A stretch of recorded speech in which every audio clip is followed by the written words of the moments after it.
स्वागत है आप सभी का। कल हम लोगों ने चर्चा की थी कि यदि मान लीजिए किसी भी कुंडली में सूर्य देव की दशा चलती हुई सी नजर आती है तो उनका जो साधारण प्रभाव होगा वो किन चीजों के इर्द गिर्द घूमता हुआ नजर आएगा। पहली चीज जो होती है वो होती है सरकार, सेंट्रल गवर्नमेंट्स। दूसरा पिता। तीसरे नंबर पे हम देखते हैं तो आंखों के संबंधित चीजें जो है वो उस समय हो रही होती हैं, या फिर हड्डियों से संबंधित चीजें भी हो सकती हैं, क्योंकि वो कहीं ना कहीं अपने दशा प्रभाव में इन चीजों के साथ काम करते हैं। आज इसी श्रृंखला में अगर हम बात करें तो हम चंद्रमा को देखने की कोशिश करेंगे। चंद्रमा जो है वो बेसिकली अगर देखा जाए तो एक चंचल ग्रह है। दूसरा, वो मन और मस्तिष्क दोनों को ही कहीं ना कहीं प्रभावित करते हैं।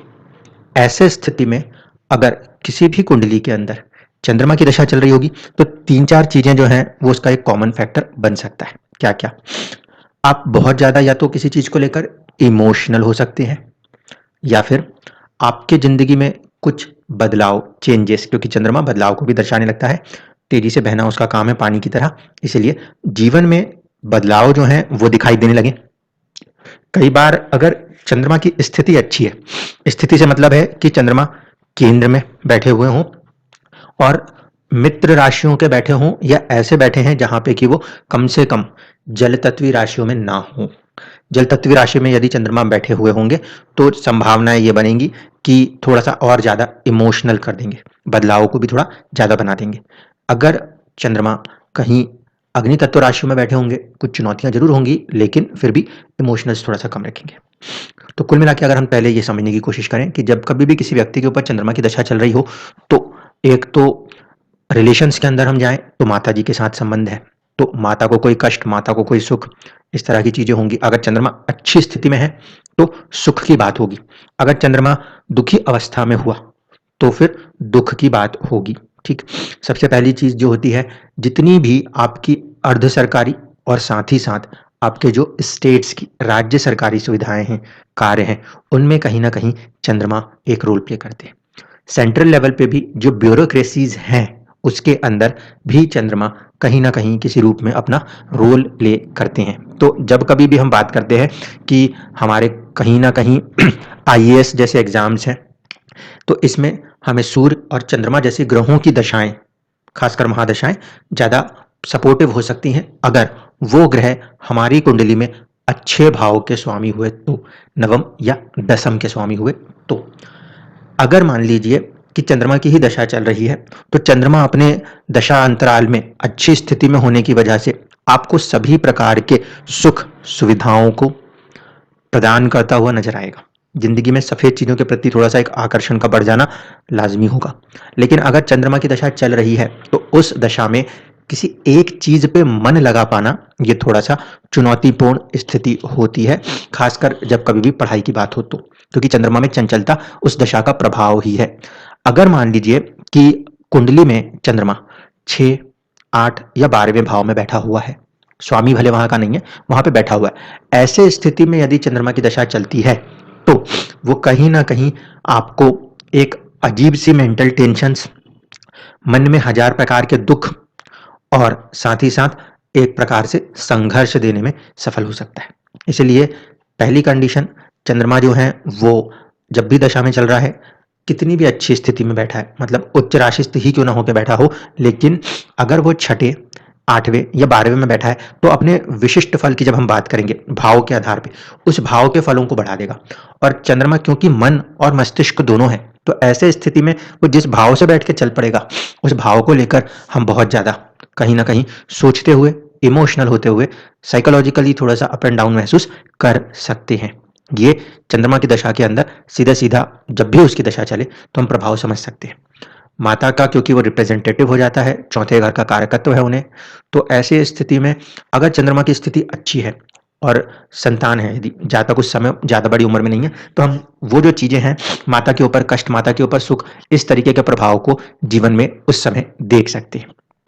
इसी प्रकार से कल एक प्रश्न और भी आया था कि कर्क लगन की कुंडली, कर्क लगन की कुंडली में चंद्रमा जो है वो नीच राशिस्थ होकर बैठे हुए हैं। अब ऐसी स्थिति में यदि चंद्रमा की दशा चल पड़े तो क्या कहेंगे?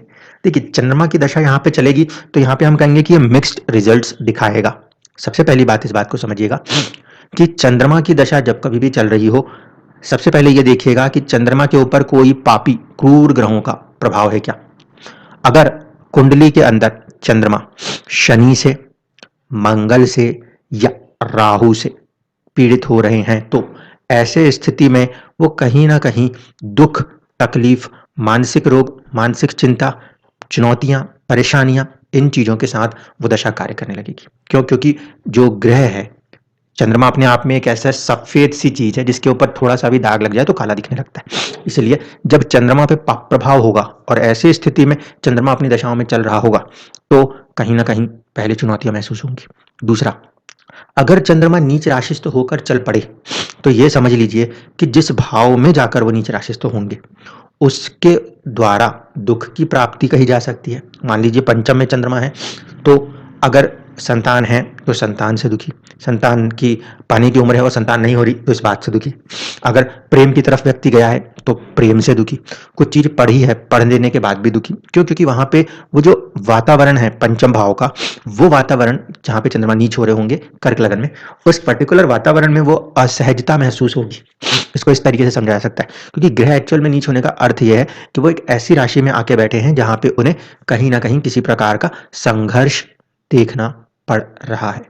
तो इस स्थिति में अगर जो उस क्वेश्चन था उसको लेके चले, कर्क लगन की कुंडली में यदि चंद्रमा पंचम भाव में बैठ के नीच हुए हैं तो प्रभाव क्या है। दशा का प्रभाव ये दिखाने की कोशिश करेगा कि कहीं ना कहीं हम सबसे पहले तो फर्स्ट हाउस जहां पे चंद्रमा मालिक है, जिसे हम बेसिकली अपने शब्दों में लगन मानते हैं, तो स्वास्थ्य के संबंधित हमें थोड़ा सा सावधान रहना चाहिए। क्योंकि जब चंद्रमा नीच राशिस्थ होंगे तो हो सकता है कि उनका बल जो है वो काफी कम हो जाए। त्रिकोण में बैठे हैं, त्रिकोण में बैठने की वजह से शुभ है। अगर छठा भाव बीमारी है तो पंचम भाव जो है वो दवाइयां हैं। तो ऐसी स्थिति में कहीं ना कहीं स्वास्थ्य के प्रति थोड़ा सावधान सजग रहना जरूरी है। नाम जो आपका होता है, पद, प्रतिष्ठा, जो कि पहले भाव का प्रभाव है, वो पंचम में बैठने के कारण व्यक्ति को मिली जरूर होती है। लेकिन यदि चंद्रमा पाप पीड़ित है और ऐसी स्थिति में दशा में चल पड़े तो नाम और स्वास्थ्य को हानि पहुंचा सकने में सफल हो सकता है। क्योंकि चुनौतियों के साथ व्यक्ति को अपने नाम, अपने स्वास्थ्य को थोड़ा सा आगे बढ़ाना पड़े, इसे इस रूप में देखा जा सकता है।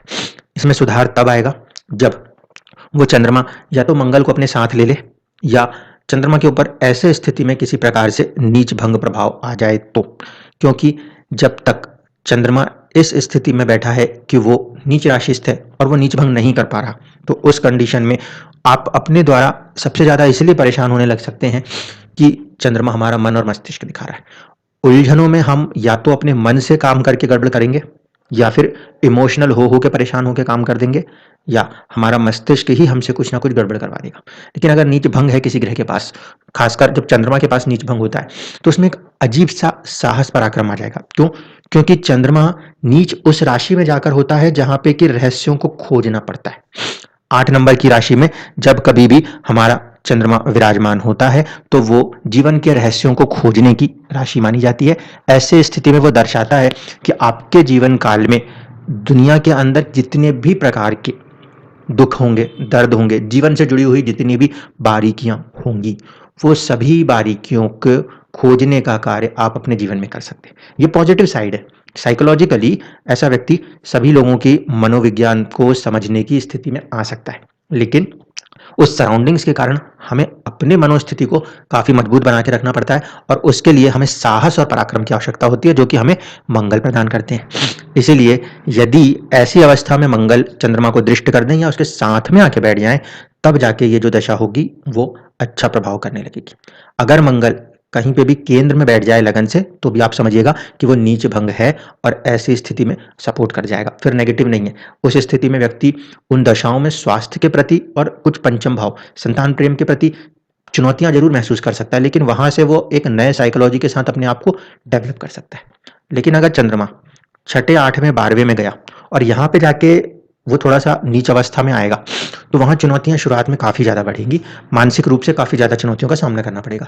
और नीच भंग वहां पे इसी चीज से होता है कि फिर साहस और पराक्रम के द्वारा व्यक्ति अपने जीवन में उन कठिन पलों से उभर के अपनी मनोस्थिति को बहुत ही मजबूत करता है। क्योंकि चंद्रमा की दशा बिल्कुल एक क्लियर इंडिकेशन है किसी भी चार्ट के अंदर कि उस समय आपके मन को पूरा टटोला जाएगा, क्योंकि वो मन का कारक है, मस्तिष्क का कारक है, इमोशंस का कारक है, बदलाव का कारक है। चंद्रमा हर 2.5 दिन में अपनी राशि बदल लेता है, इसीलिए बहुत तेजी से माइंड के फ्लक्चुएशंस का सामना उन परिस्थितियों में देखने को मिलता है जब कभी भी व्यक्ति के जीवन में चंद्रमाओं की दशा चलती नजर आती है। विशिष्ट प्रभाव के लिए तो आप ये समझ के चलिएगा कि वो जिस भाव में बैठा है, जीवन में उस भाव के प्रति कहीं ना कहीं कुछ ऊपर और कुछ नीचे।